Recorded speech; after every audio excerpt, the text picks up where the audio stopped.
Bueno, Alfredo, a ver, y como comentabas al principio, en una semana muy agitada, creo que hubo muchas definiciones respecto de el Consejo de la Magistratura, la nueva conformación. Recordemos que tuvimos en las últimas 2 o 3 semanas invitados muy relevantes sobre el tema, a Jimena de la Torre, al doctor Miguel Piedecasa también, charlando sobre el tema, y tuvimos novedades importantes. ¿Nos querés contar vos? Sí, bueno, hagámoslos entre los dos.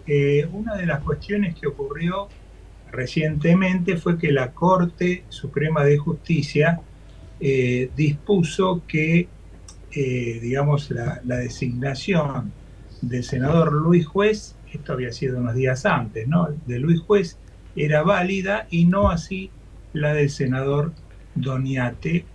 ¿Se acuerdan con una trampita que había hecho el kirchnerismo en cuanto haciendo una subdivisión de su bloque y así quedarse con con un senador más y una silla más dentro del Consejo de la Magistratura, que decían ellos tienen la mayoría, tienen la primera minoría y por lo tanto entra de esa manera tres personas dentro del Consejo de la Magistratura. La Corte esto lo revirtió, desenmascaró, digamos, esa maniobra y lo notificó.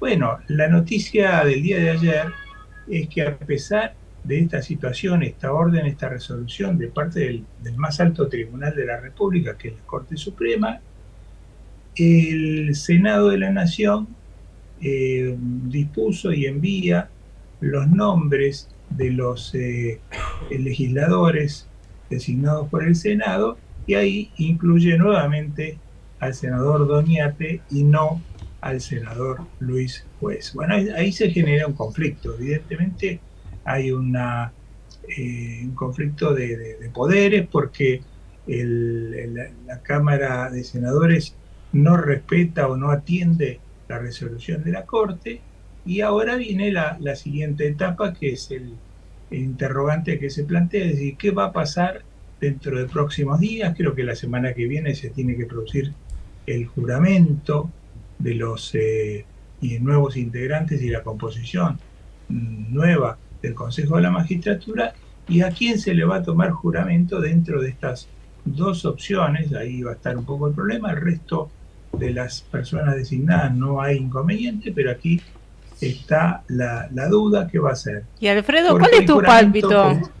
¿Cuál es tu pálpito? bueno, yo lo que creo que va a pasar es que, dado que el juramento lo toma la Corte Suprema de Justicia en el Palacio de Justicia, en el cuarto piso, y la decisión de la misma Corte había sido que el juez es el que está legitimado y no Doñate, se me ocurre que va a ir por ese camino, ¿no es cierto? Que le va a tomar juramento al juez.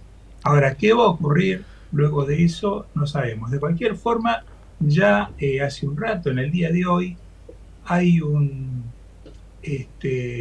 legislador político que ha presentado una denuncia penal contra la vicepresidenta de la Nación por desobedecer la orden de la Corte. O sea, se empieza a judicializar el tema. Y seguramente va a haber un entrecruzamiento de cuestiones judiciales, va a haber bastante discusión, pero se me ocurre y mi pálpito es que va a quedar por fin Luis Juez como integrante del ¿Te Consejo. puedo hacer algún análisis desde el punto de vista jurídico, Alfredo? Sí, te Por escuchamos, supuesto. Andrés. A ver, el fallo de la Corte, sin ningún lugar a duda, estaba planteado respecto de la situación anterior. ¿Está bien? O sea, de los cargos que vencen ahora el 18 de noviembre. O sea, de abril a noviembre de este año.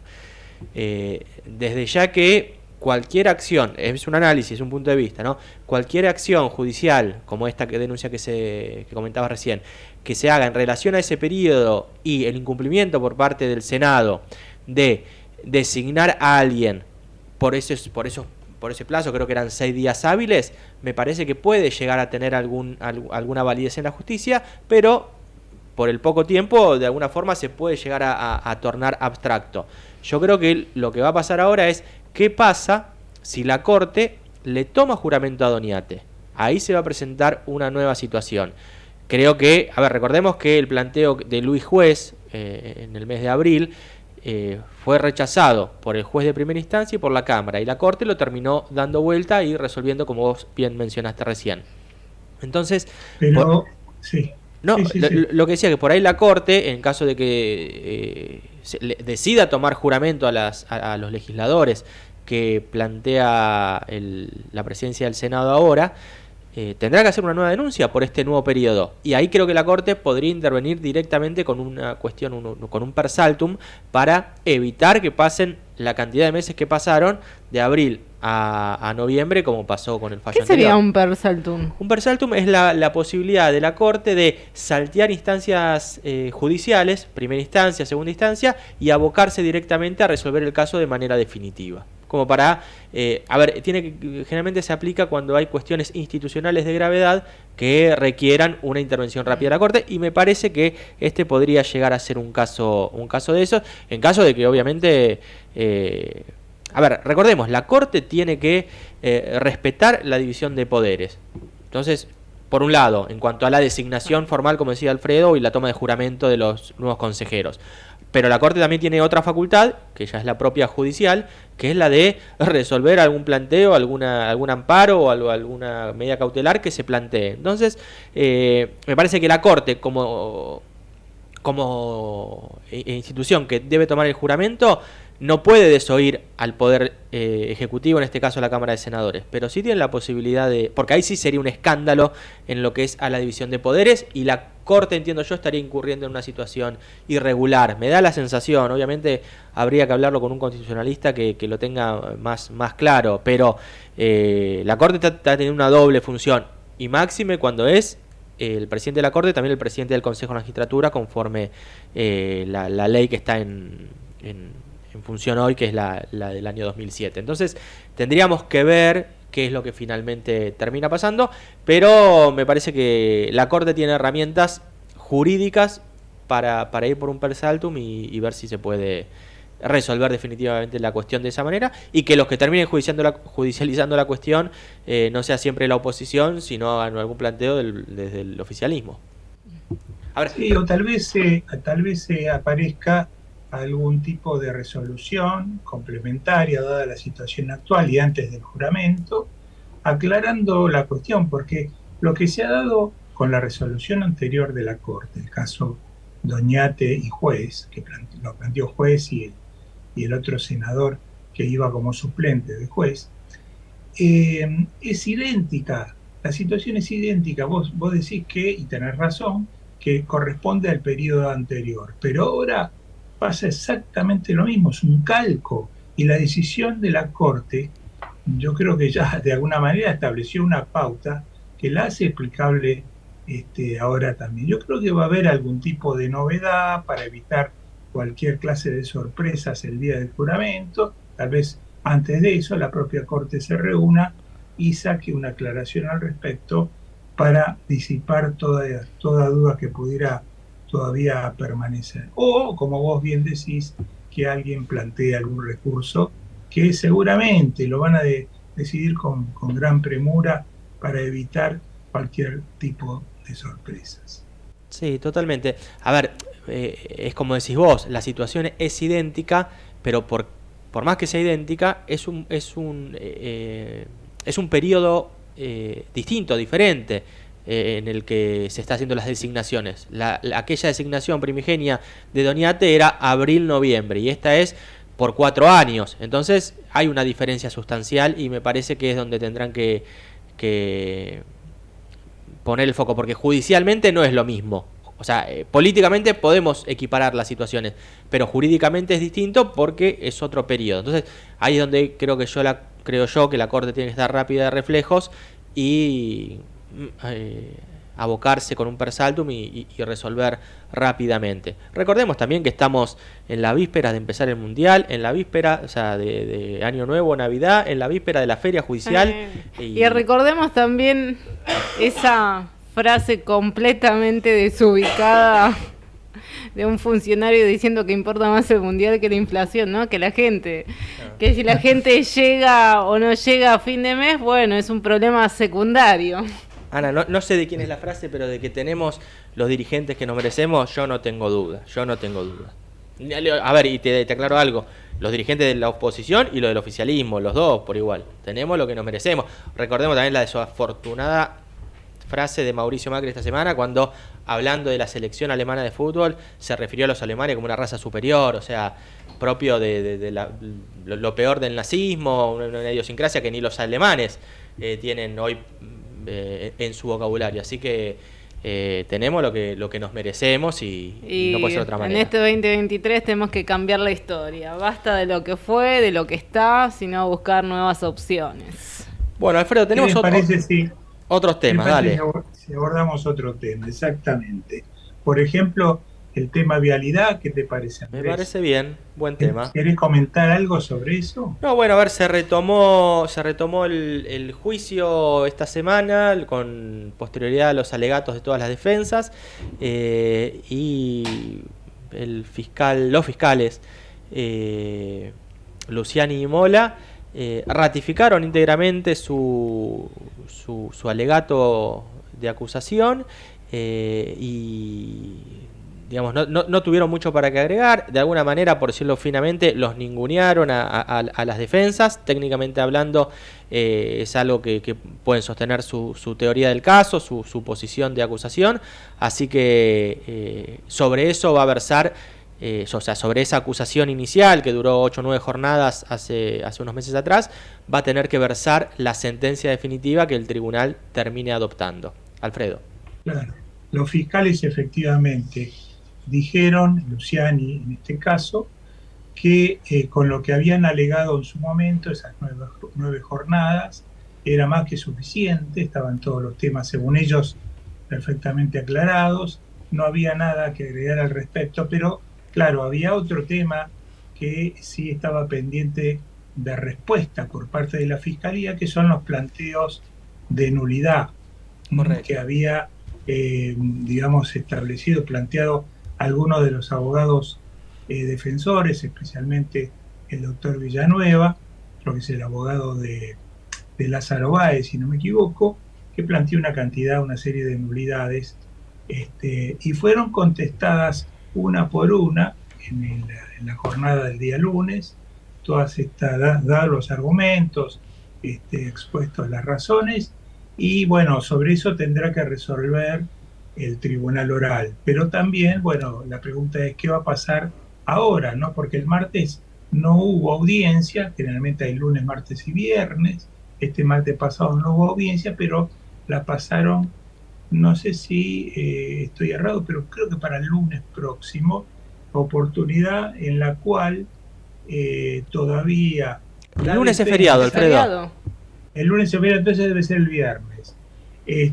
Oportunidad en la cual la defensa, especialmente la del doctor Villanueva, tendrá que, o tiene la oportunidad de responder, digamos, a la réplica o a la contestación que hizo la Fiscalía, porque siempre la última palabra en estos casos la tiene la defensa. Después, una vez concluido con este rito, con esta parte, vendrán lo que se llaman las palabras finales, últimas palabras, no sé cómo les guste más que se diga, pero allí los mismos imputados podrán, si quieren, hacer uso de la palabra y referirse o estar plantear o comentar lo que quieran al tribunal y a la gente que esté escuchando, dando sus motivos, sus razones, y después ya no queda más nada que esperar en pocos días más un veredicto en donde se establezca definitivamente si hay condenas, si hay por culpabilidades, si hay sobreseimientos o si hay penas parecidas a los que pidieron los fiscales, penas menores, penas mayores, en fin, allí el tribunal se tiene que expedir y será el momento de la verdad. Bien, así es. Y recordemos en ese mismo sentido que esta semana la Sala Cuarta de la Cámara de Casación Penal rechazó un recurso extraordinario que había presentado la defensa de Cristina Kirchner por la recusación que había interpuesto oportunamente contra los fiscales y los jueces Gorini y Jiménez Uriburu. Así que le rechazó casación el recurso extraordinario y ahora le queda a la defensa irse en queja ante la Corte, con lo cual suponemos que entre estos recursos, las nulidades que están planteándose, lo que surja de la sentencia definitiva, sea absolutoria o sea condenatoria, y los recursos de casación que se interpongan contra eso, se va a abrir una vía recursiva en casación muy importante en un primer momento y después en la Corte Suprema, lo cual, más allá de todo, nos va a dar muchos años más de trámite de esta causa, aunque no con la inmediatez y la oralidad que importa un juicio oral como el que estamos viviendo, tan importante para el país. Así que sigue el capítulo abierto. Alfredo.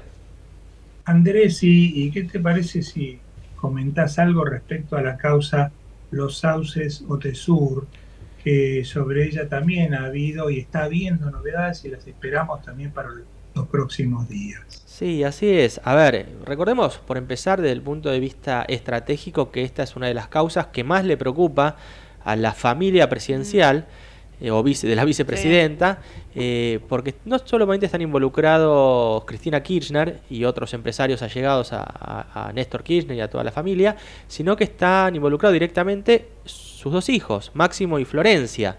Entonces es una causa muy sensible y además, por lo que podemos saber, la prueba que hay ahí es muy copiosa. Exactamente, o sea, es una cuestión contable bastante clara al parecer. Y ahí recordemos, el año pasado se había dispuesto el sobreseimiento sin realizar el juicio oral y público.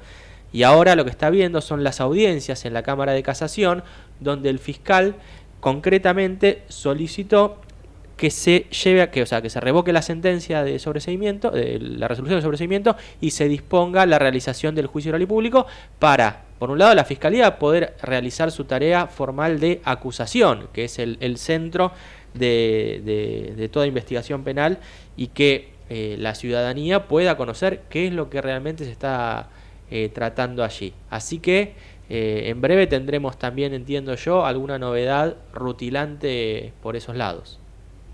Es muy probable que ello ocurra, por lo menos en mi opinión. Seguramente Ana preguntaría, ¿y qué te parece que va a pasar? Exacto, me sacaste la palabra de la boca para ver, y además cómo va a influir también las designaciones y qué va a pasar con este 2023 si vamos a tener los coletazos electorales, porque el año que viene también se abre otro panorama nuevo con las elecciones. Claro, y todo esto está unido, porque lo que vaya a ocurrir en las causas que nos referimos recién y en otras, seguramente van a tener algún tipo de impacto, por más que para entonces ninguna de estas causas va a estar firme. Esto va a ser seguramente recurrido en todas las instancias futuras, Cámara de Casación, Corte Suprema, y todos esos recursos llevan mucho tiempo para decidirse, y para ello ya vamos a estar superando el 2023 con seguridad. Es decir, nada de esto va a afectar a la expresidenta, a la actual vice, ni a su familia tampoco. No se va a producir ningún hecho concreto, pero sí, lo cierto es que como va a tomar tanto estado público, seguramente esto puede llegar a impactar en los votantes, ¿no?, del año próximo, cuando nos toque ir a las urnas el año que viene.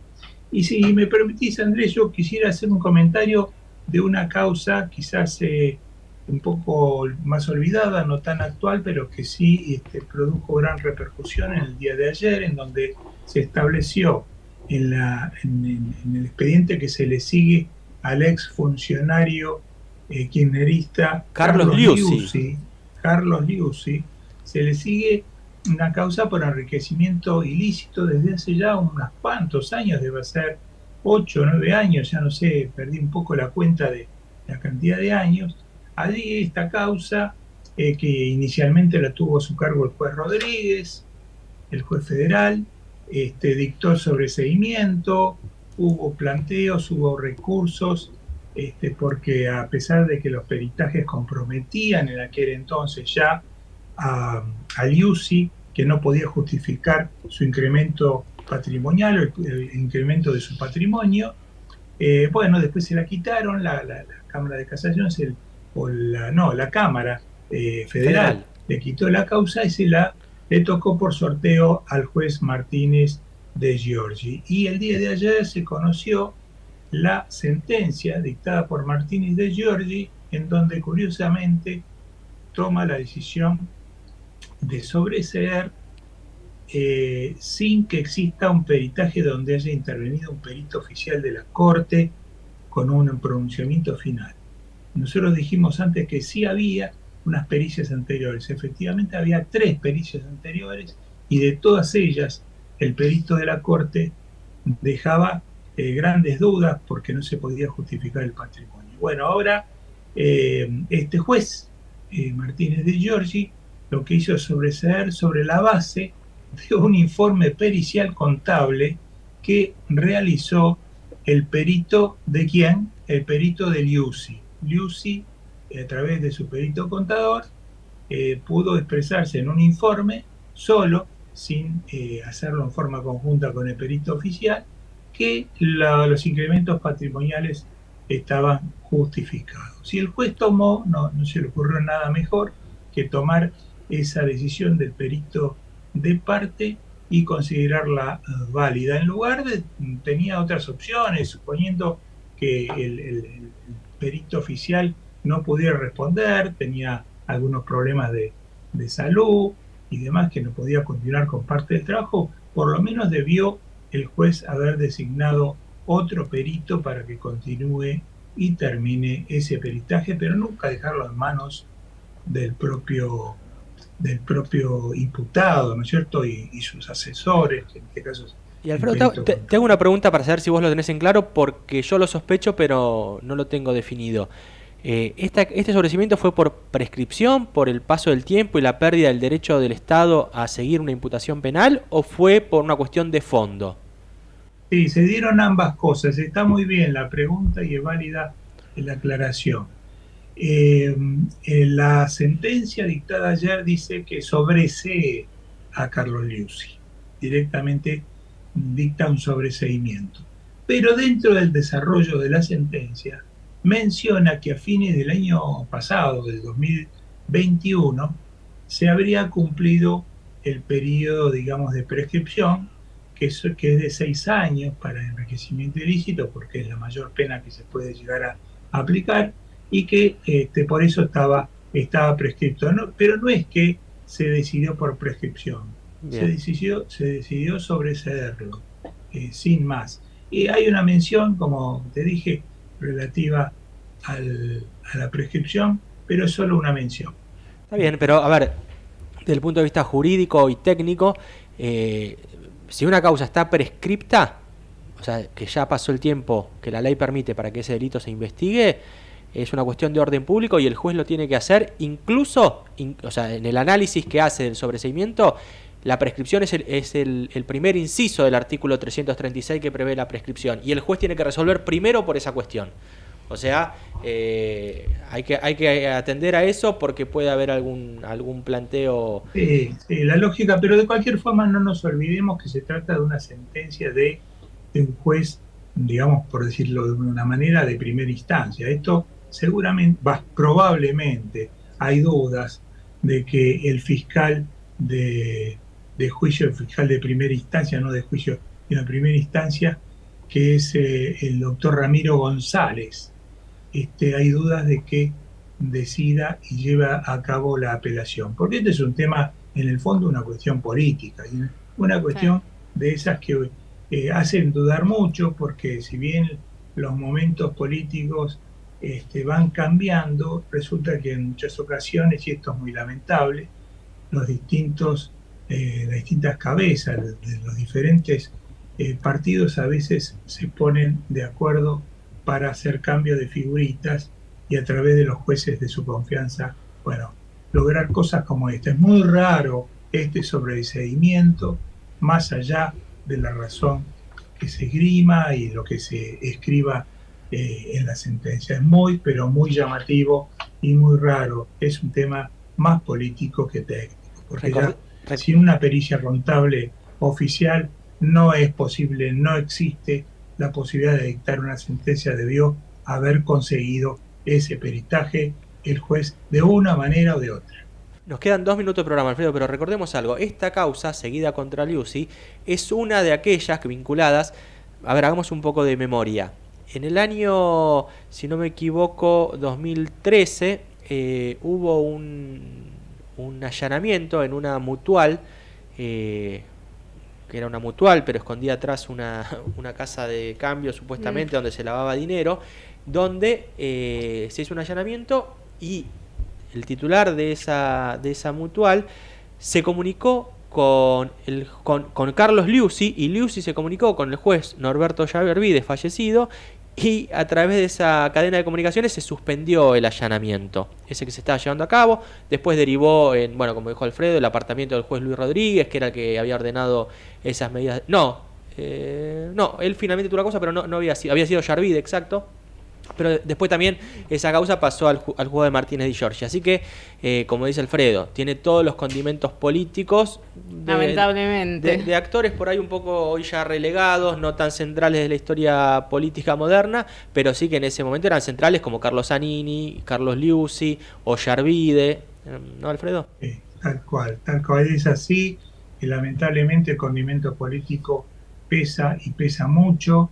Y han buscado por todos los medios dictar el sobreseimiento con pericia en contra, con pericia a favor, de alguna forma hacerlo. Y no nos olvidemos que Liuzzi, a pesar de que solo percibía un salario de su carácter de funcionario público, resultó ser un hombre que se la pasaba viajando decenas de veces, viajaba al exterior, no solo él, con su familia, con su pareja, tiene bienes en el país, una cantidad de bienes que nunca con un salario de juez de funcionario se puede llegar a alcanzar. Y ahora también nos enteramos que de pronto los bienes se han multiplicado en el exterior, concretamente en España. Y creo que con esto más o menos cerramos la cuestión.